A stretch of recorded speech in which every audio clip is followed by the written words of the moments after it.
we're often asked about the difference between food allergy and food intolerance. A food allergy is a very specific reaction to a food. It's immediate. Many times patients will confuse food intolerance, which can sometimes be delayed, with food allergy, which is immediate. Food allergy has usually systemic symptoms: hives, lip swelling, face swelling, eye swelling, tongue swelling, trouble breathing, low blood pressure, vomiting, lightheadedness, passing out. Food allergies usually are specific to one or two foods and not specific to a group of foods. It's not Italian food or Mexican food. Food allergies are a specific food such as cow's milk, eggs, wheat, peanuts, tree nuts, fish, shellfish. These are different than food intolerance. Food intolerance is a side effect or a problem with your body handling the food. It is not necessarily an immunologic reaction to the food in the same way that a food allergy is. Food intolerance often has gastrointestinal or stomach side effects. These will be nausea, bloating, diarrhea, gas, cramping. The best example of food intolerance is lactose intolerance. This happens when people drink milk or have dairy products and their body doesn't break down the sugars that are part of milk. When someone has lactose intolerance, they will have symptoms such as gas, cramping, pain, bloating, but they're not having an immunologic reaction. And so they can have some forms of dairy. They can have lactate tablets or lactose-free milk and tolerate dairy, so it's not a dairy allergy.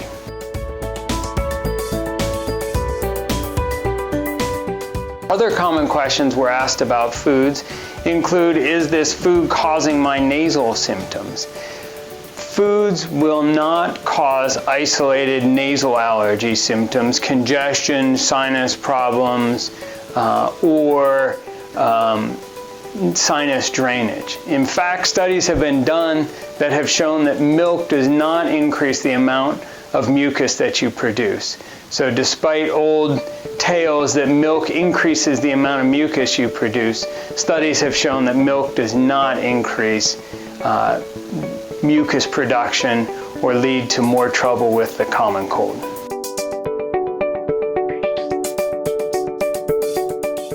Other times we're asked about wheat and gluten as triggers for food allergy or food intolerance.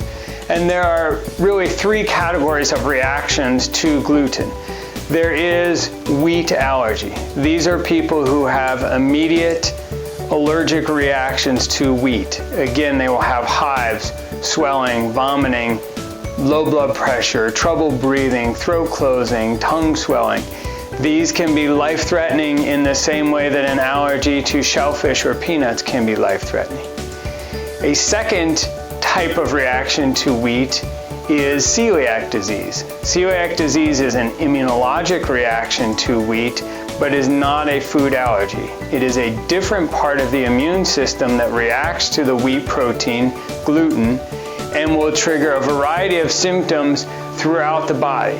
Celiac disease is often chronic in nature, and for some people will cause immediate symptoms, but for many will cause chronic symptoms such as joint pain or swelling, rash, or other autoimmune symptoms.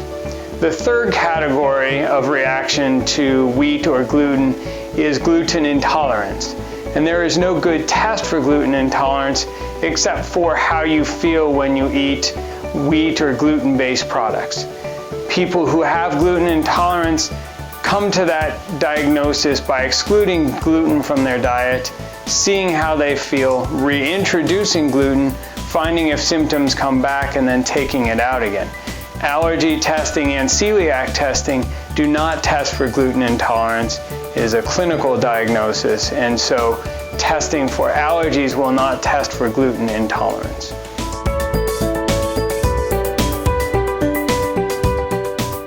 We recommend allergy testing when patients have had immediate reactions to a food. One marker that we'll use is reactions that happen right after you eat a food repeatedly. And when we say right after, we usually mean a period of 1/2 to 1 hour, sometimes up to 2 hours, but generally it's right away. Reactions that are happening hours to days later are generally not a food allergy and may fall more into the food intolerance category. If you are having immediate reactions to a food, be it vomiting, hives, lip swelling, tongue swelling, trouble breathing, that is when you should come in to have allergy testing for a food. If you are not having immediate symptoms to a food, we're happy to sit and talk with you. However, food allergy testing may not be appropriate, and in that case, we'd have to figure out what appropriate testing could be done to see if a food is responsible for some of the symptoms you're experiencing. In patients with asthma and food allergies, we are very cautious because a food allergic reaction on top of symptoms that we've already mentioned can cause asthma symptoms, and asthma and food allergies are often a combination that can be life-threatening in the event of a food allergy reaction. Patients with asthma and food allergies need to be especially cautious in avoidance of foods in the same way that everyone with a food allergy does, knowing that asthma and food allergies can be a severe combination if a food allergic reaction triggers asthma or respiratory symptoms.